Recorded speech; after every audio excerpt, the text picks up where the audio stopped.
இனிய காலை வணக்கம். மகதிஷ்டையின் தினம் ஒரு யோகா. மகதிஷ்டையில் தினம் ஒரு யோகாவில் இன்று நாம் செய்து காண்பிக்க இருப்பது விபரீத பெடலாசனம் செய்வது எப்படி என்பதை நாம் செய்து காண்பிக்க இருக்கிறோம். இந்த விபரீத பெடலாசனம் செய்வதற்கு மிகவும் எளிமையாக இருக்கும், அனைவரும் செய்யக்கூடிய ஒரு சிறந்த ஆசனமாகும். இதை ஆண்கள், பெண்கள், சிறுவர்கள், பெரியவர்கள் என அனைவருமே செய்து உடலை ஆரோக்கியமாக வைத்து கொள்ள வேண்டும்.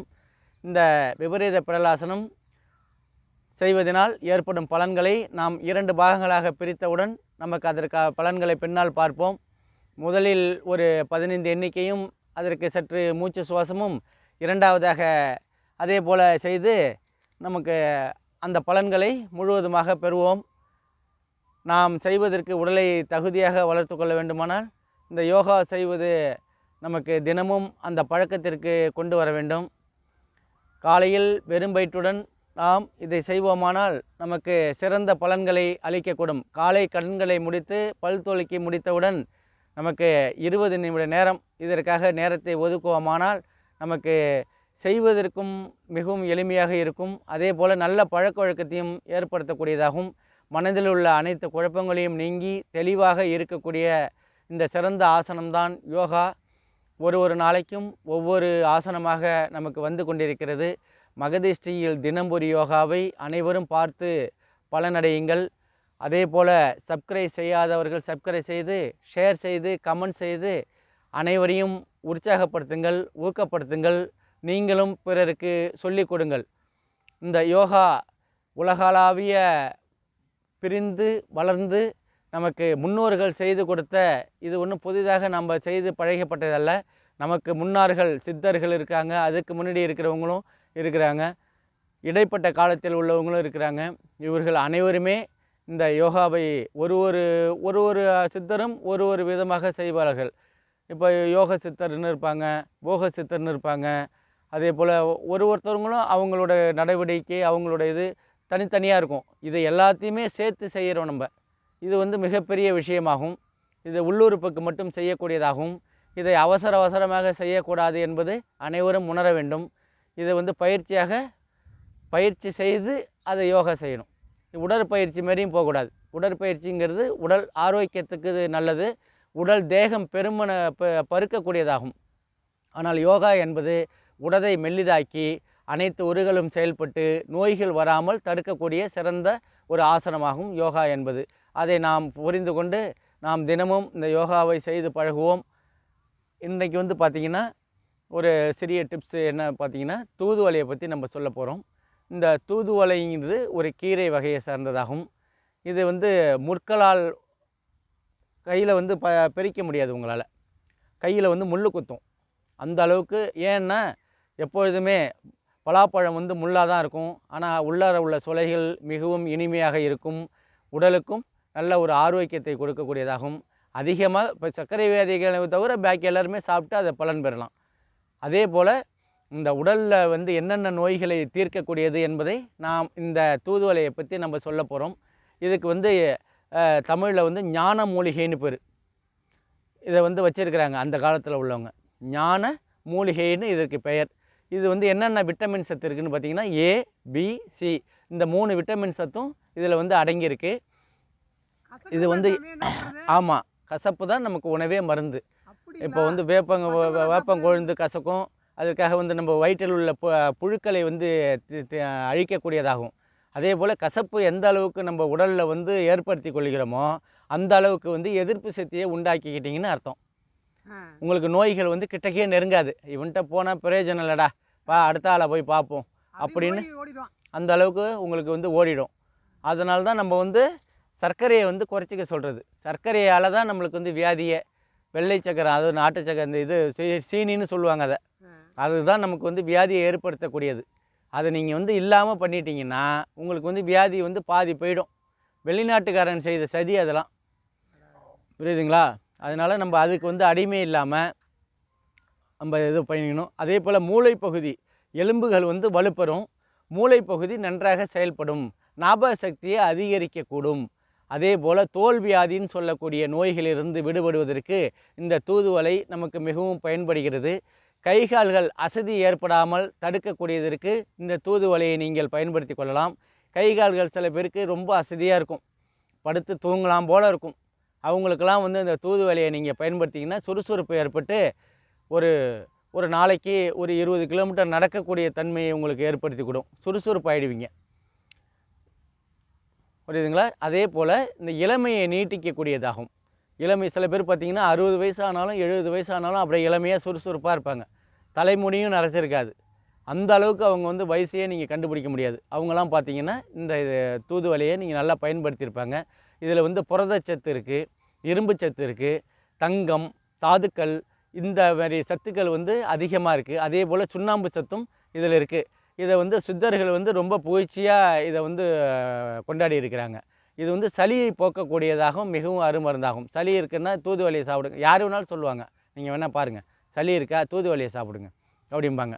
இதை நம்ம சாப்பிட்றதில்ல. ஏன்னா அது வந்து அந்த வேலியிலலாம் வந்து பார்த்திங்கன்னா படர்ந்துருக்கும். தனியாக இதை யாரும் வந்து வளர்க்கறதில்ல. ஒரு இடத்துல வந்து நிறைய இருக்கும்.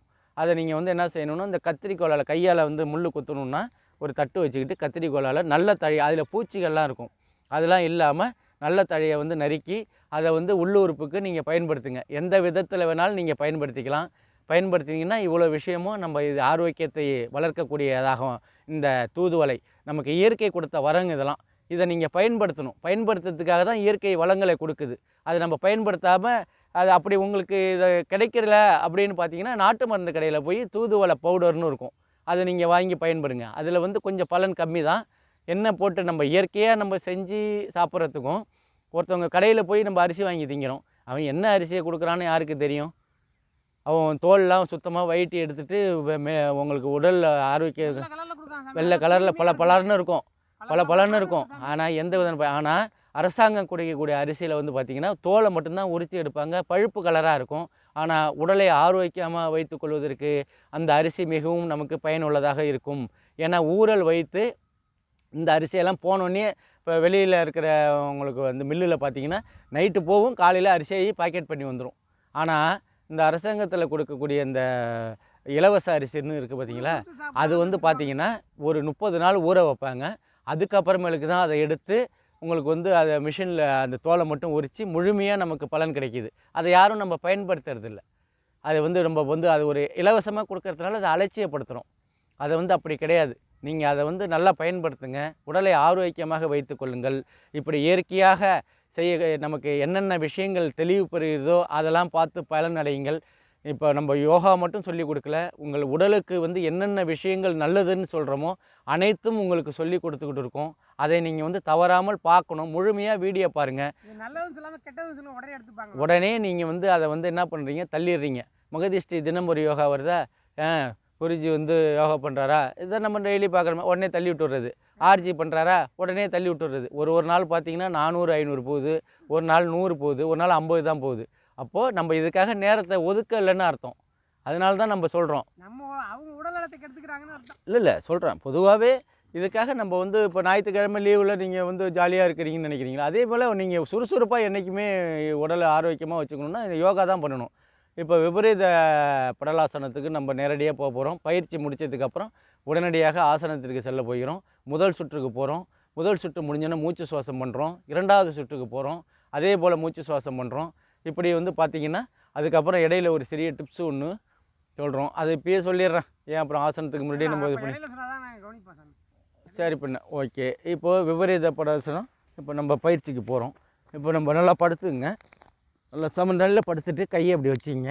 இப்போ நம்ம அசைவற்ற நிலையில் நம்ம இருக்கோம். இது வந்து பார்த்திங்கன்னா ஒரு ஆசனம் செஞ்சு முடித்தோன்னா இதுக்கு பேர் சாந்தி ஆசனம்னு பேர்.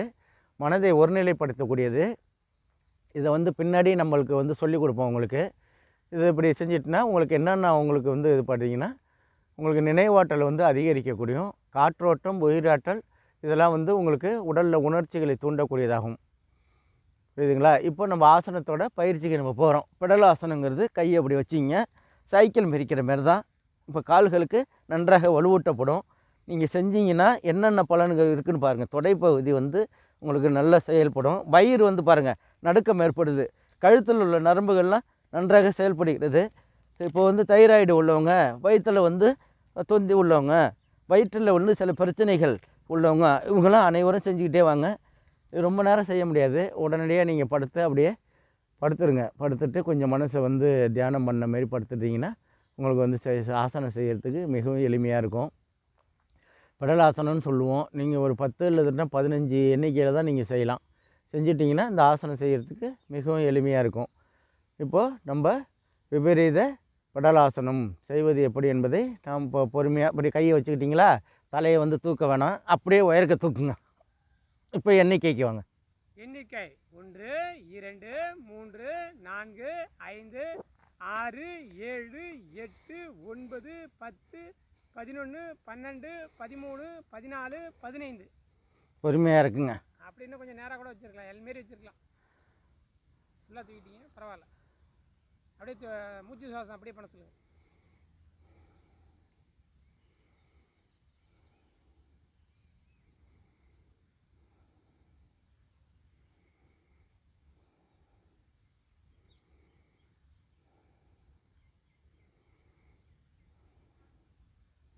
இப்போ பொறுமையாக ஏஞ்சிக்கிட்டு இப்போ மூச்சு சுவாசம் பண்ணிட்டோம். இப்போ அடுத்தபடியாக பார்த்தீங்கன்னா, இப்போ தேன் வந்து அதோட மகிமையை வந்து உங்களுக்கு சொன்னேன் பார்த்தீங்களா. இப்போ என்னென்னா, இப்போ மைக்கேல் மைக்கேல் புல்சேன்னு ஒரு டாக்டர் இருந்தார். அவர் வந்து மார்பக புற்றுநோய்க்கு அறுவை சிகிச்சைக்கு ஒரு சிறந்த ஒரு நிபுணர். அவர் வந்து என்ன செஞ்சார்னா, இப்போ ஆங்கில மருந்தை வச்சு தானே உங்களுக்கு செய்வாங்க. செஞ்சுட்டு அந்த மார்பக புற்றுநோய்க்கு அவர் வந்து செஞ்சுட்டு அந்த மருந்தை போட்டுகிட்டே வந்தார். அது வந்து ஆறவே இல்லை. ஆறலன்னொன்னே இவருக்கு வந்து ஒன்றும் செய்ய முடியல. 20 நாள் ஆச்சு, 25 நாள் ஆகிடுச்சு. தினைக்கும் ட்ரெஸ்ஸிங் பண்ணி அதை சுத்தம் பண்ணி அவங்களுக்கு செய்கிறாங்க. ஆனால் வந்து அதை வந்து ஆற மாட்டேங்குது. அந்த குழி வந்து செஞ்ச அந்த நறுக்கி எடுத்தாங்க பார்த்தீங்களா, அந்த குழி வந்து அப்படியே தான் இருந்துக்கிட்டே இருக்குது. இது என்ன செய்யலான்னு மாற்று யோசனை பண்ணார். இது இப்படியே இருந்தால் சரியாக வராது, இதுக்கு மாற்று யோசனை செய்யணும் அப்படின்னு சுத்தமான தேனை நனைச்சி அந்த புண்ணில் அப்படியே தடவி, இந்த 20 நாள் முடிஞ்சதுக்கப்புறம் சொல்கிறான், தேனை தடவி அதை மூலியமாக ட்ரெஸ்ஸிங் பண்ணிக்கிட்டே வந்தார். இதை யார்கிட்டையும் அவர் வெளியிலையும் சொல்லலை. ஏன்னா ஒரு ஆங்கில மருத்துவர் அவர். அதை போய் எப்படி உங்களுக்கு வந்து இந்த நாட்டு மருந்துக்கு வந்து செயல்படணுன்ட்டு அவங்களுக்குள்ளாரையே ஒரு டிஸ்கஷன் பண்ணுவாங்களா. அதனால் இது யார்கிட்டையும் வெளியில் சொல்லாமலே இது அவர் செய்கிறாரு. அடுத்த 20 நாள்லேயே அந்த புண்ணு வந்து அந்த குழி இருக்குது பார்த்தீங்களா, அது மூடி உடனடியாக அவர் வந்து நல்ல ஒரு பலனை ஏற்படுத்திச்சு. இதுக்கப்புறம் தான் ஒரு டாக்டரே அந்த ஆமாம், ஆங்கில நாட்டில் நடந்தது. இது நான் சொல்கிறேன். மைக்கேல் புல்சேன்னு பேர் அவர் பேர். அவர் வந்து இந்த கல்கண்டு பத்திரிகையில் கூட நீங்கள் எப்பயாச்சும் படிச்சிருப்பீங்க அதை பற்றி. ஏன்னா அந்த பத்திரிகையில் தான் இந்த செய்திகள் வந்தது. தேனுக்கு அவ்வளோ ஒரு மகத்துவம். தேன்னா நீங்கள் கடையில் விற்கிற தேன் கிடையாது. உண்மையாக தேன் கூடு கட்டியிருக்கும் பார்த்தீங்களா, அதை வந்து நீங்கள் எடுத்து அந்த தேனை வந்து சேகரித்து வச்சிங்க. எவ்வளோ காசாக இருந்தாலும் மகிமை, அவ்வளோ பெரிய மகிமை. அதுக்கு முன்னாடி நிறையா கிடைச்சிது. இப்போ நிறைய கலப்படங்கள் வந்து இருக்கிற காலமாக போயிட்டுது. அதான் புற்றுநோயையே தீர்க்கக்கூடிய ஒரு சிறந்த அருமருந்து என்றால் தேன் தான். அவ்வளோ ஒரு விஷயம் இந்த தேனில் இருக்குது. அதை வந்து ஒரு நாளைக்கும் அந்த தேனை பற்றி நான் உங்களுக்கு சொல்கிறேன். இது ஒரு சிறிய டிப்ஸாகவே நீங்கள் வச்சிங்க. பயன்படுத்துறதும் அதுமாரி பயன்படுத்துங்க. உடல் வளர்ச்சி இல்லைன்னா உடனே தேனை தான் கேட்கும். இப்போ நம்ம 2வது சுட்டுக்கு போகிறோம். விபரீத பெடலாசனம் செய்வது எப்படி என்பதை வேறு திசையில் மாற்றி செய்வோம். அதே போல் காலை நல்லா நீட்டிங்க. பயிற்சி பண்ணிங்க. தலையை கீழே வைக்கக்கூடாது, தொடையில் வச்சிங்க. எந்த அளவுக்கு வேணாலும் நீங்கள் பெடல் போடலாம். வேகமாக செஞ்சிங்கன்னா உங்களுக்கு அசதி ஏற்படும். சீராகவே செய்யுங்க. அப்படி செஞ்சுட்டு அப்படியே விட்டுட்டு கொஞ்ச நேரம் அப்படியே மனசை வந்து ஒருநிலைப்படுத்திங்க. ஆசனத்துக்கு போகிறதுக்கு முன்னாடி இப்போ கையை அப்படி வச்சிங்க. அப்படியே காலை உயரக்க தூக்குங்க. எந்த அளவுக்கு தூக்கணும்னு சொல்லுங்கள். எண்ணிக்கை 1 2 3 4 5 6 7 8 9 10 11 12 13 14 15. இது அழகாக இருக்குது பெடல், அருமையாக இருக்குது, அருமையான பெடல். இப்போது அப்படியே நீங்கள் சாந்தி ஆசனத்தில் மனசை ஒருநிலைப்படுத்தி அப்படியே இருங்க.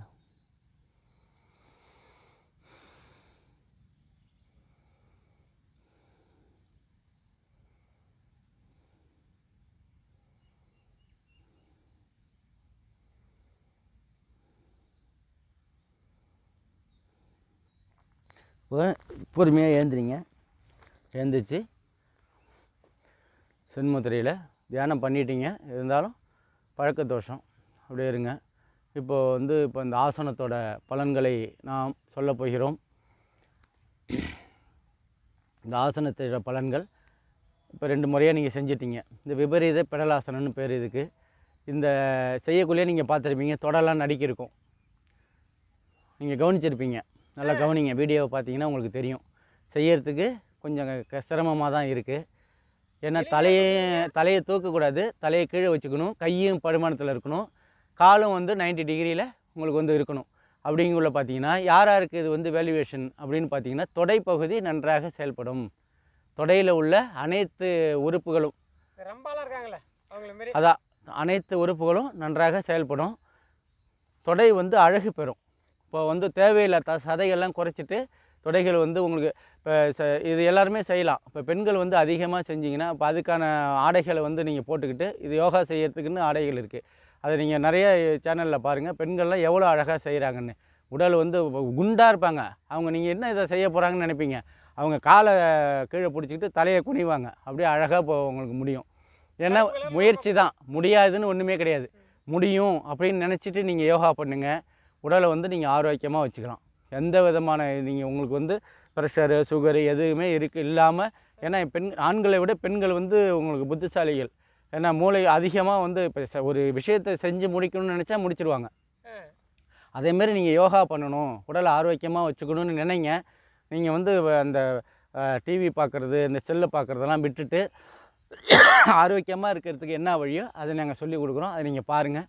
அதுக்கு நீங்கள் இது வரைக்கும் சப்ஸ்கிரைப் பண்ணாதவங்க, மகதிஷ்டி தினம் ஒரு யோகான்னு ஒன்று இருக்குது நாட்டில். அதாவது உலகளாவிய ஒரு பெரிய ஒரு விஷயம். தினைக்கும் ஒரு ஆசனத்தை நம்ம போட்டுக்கிட்டு இருக்கோம். இது எதிர்காலத்தில் மிகப்பெரிய இது ரெக்கார்டு பண்ணிகிட்டு இருக்கு. இது 365 நாள் ஆனோன்னு தான் நம்ம அதை பற்றி நாங்கள் தெளிவாக சொல்லுவோம். அதுக்கப்புறமும் வேறு விஷயங்கள் வரும். எல்லாமே உடல் ஆரோக்கியத்தை பற்றி தான். இது போகலனாலும் நாங்கள் கவலைப்பட மாட்டோம். அதுக்காக நாங்கள் எந்த வித முயற்சியும் விட மாட்டோம். நாங்கள் முயன்று தான் பார்ப்போம். முயற்சிங்கிறது தான் எங்களுக்கு பெரிய வரப்பிரசாதமே. எங்களை நிறைய பேர் தூத்தலாம், நான் நோஸ் கட் பண்ணலாம். அதுக்காகலாம் நாங்கள் கொஞ்சம் கூட மனம் தளர மாட்டோம். ஏன்னா நாங்கள் காசுக்கு ஆசைப்படலை. உடல் ஆரோக்கியத்தை கருதி தான் நம்ம இந்த யோகாவே நம்ம பயன்படுத்துகிறோம். எல்லாருமே எல்லாமே ஒரு ப்ரைவேட்டில் நாங்கள் வேலை பார்க்குறவங்க தான். அதனால் எங்களுக்கு எந்த விதமான இதுவும் கிடையாது. இந்த காசு தான் நம்ம செய்ய போகிறதுன்னு இல்லை. ஏன்னா நான் உங்களுக்கு உண்மையை சொல்கிறேன். இது அதை பற்றி விடுங்க, அதை பற்றியே ஒன்றும் இல்லை. நினைவாற்றலை அதிகரிக்கக்கூடியது கண்களுக்கு சிறந்த ஒரு ஆசனமாகும். ஏன்னா கண்களுக்கு தான் உங்களுக்கு கண்களை உயர்த்தி நம்ம ஒருநிலைப்படுத்தினா தான் நினைவாற்றல் அதிகரிக்கும். ரத்த ஓட்டம் பார்த்திங்கன்னா ஒரே சீராக இருக்கும். அதே போல் குடலை இறக்கம்னு சொல்கிறோம் பார்த்திங்களா, அதெல்லாம் வராமல் தடுக்கக்கூடியதாகவும், முதுகு தண்டுவடம் வலி ஏற்படாமல் தடுக்கக்கூடியதாகவும், கண் காது மூக்கு வாய் தொண்டை இவ்வளவு அனைத்து உறுப்புகளும் செயல்படக்கூடியது இந்த விபரீத பெடலாசனம். விபரீதம்னு பெருசாக ஏதோ விபரீதமாக இருக்குன்னு நினைக்காதீங்க, கிடையாது. கொஞ்சம் சிரமமாக உடல் சரி பண்ணக்கூடியது. இதை இந்த பெடலாசனமும் நீங்கள் பயிற்சி பண்ணிவிட்டு இந்த ஆசனத்தையும் நீங்கள் செஞ்சீங்கன்னா இந்த என்னென்ன உறுப்பு சொன்னால் கை கால்கள் வலுப்பெறுகிறது, தொடைப்பகுதி நடுக்கம் ஏற்படுகிறது, வயிறு நடுக்கம் ஏற்படுகிறது, மூட்டு வலி நரம்பு தளர்ச்சிகள் வராமல் தடுக்கப்படுகிறது, மார்பகம் விரிவடைந்து மூச்சு சுவாசம் நன்றாக செயல்படுகிறது. கண்களுக்கு இது ஒரு சிறந்த ஆசனமாகும். நினைவாற்றலை அதிகரிக்கக்கூடியது. இரத்த ஓட்டம் ஒரே சீராகி உங்களுக்கு குடல் இறக்கம் வராமல் தடுக்கக்கூடியது. அதே போல் இந்த முதுகு தண்டுவடம் வலி இல்லாமல் உங்களுக்கு இருக்கும். அந்த கழுத்துக்கு மேலே இருக்குது பார்த்தீங்களா, கண் காது மூக்கு வாயு தொண்டை அனைத்து உறுப்புகளுக்கும் இது ஒரு சிறந்த ஆசனமாகும். இந்த விபரீத பெடலாசனத்தை மகதிஷ்டியின் தினம் ஒரு யோகாவின் மூலமாக கண்டுகளித்து அனைவரும் உடலை ஆரோக்கியமாக வைத்துக் கொள்ளுங்கள். நன்றி, வணக்கம். நாளை ஒரு ஆசனத்துடன். நன்றி, வணக்கம்.